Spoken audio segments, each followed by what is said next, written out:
abin izuwa tashar Hausa Room 24 TV.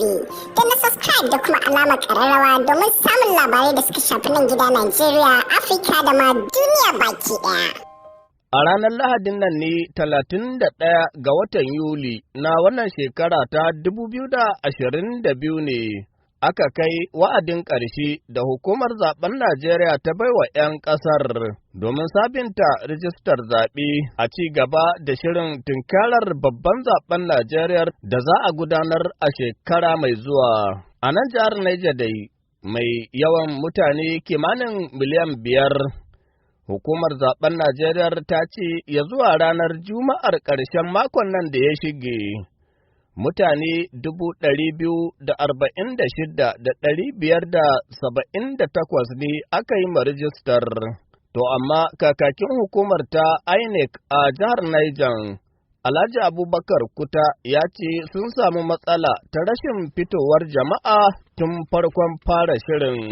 Matsalar da muka samu shine jama'a ba su fito ba a kan lokaci.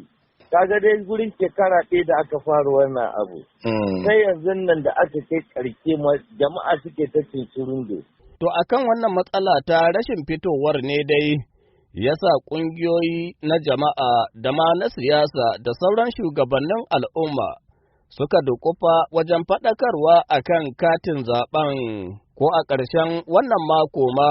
Wata ƙungiyar siyasa ta APC mai goyon bayan Bola Ahmed Tinubu da kuma Muhammad Bagu a jihar Niger sun yi irin wannan taro a garin Kwantagora.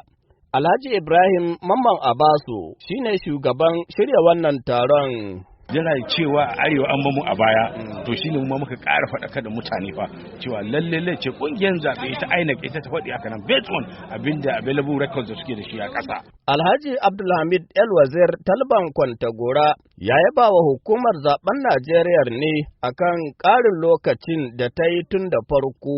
Gaskiya zan yaba hukumar zaɓe akan yadda ta bada lokaci, ta ƙara lokaci, ta kuma ƙara lokaci. Gaskiya mun zaƙulo mutane da dama har dai mata waɗanda yankan katin nan bai kasance gare su ba a wannan lokaci. Shi ma dai shugaban ƙaramar hukumar Wushishi Honorable Danjuma Suleiman na Langu ya ce sun yi ƙoƙari wajen faɗakar da jama'a a matakin yankunan karkara.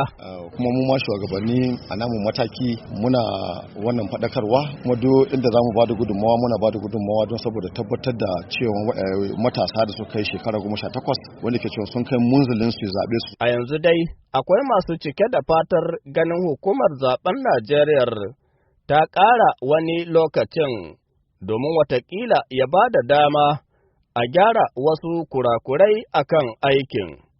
Mustapha Nasiru Batsari, murya Amurka daga Mina a Najeriya.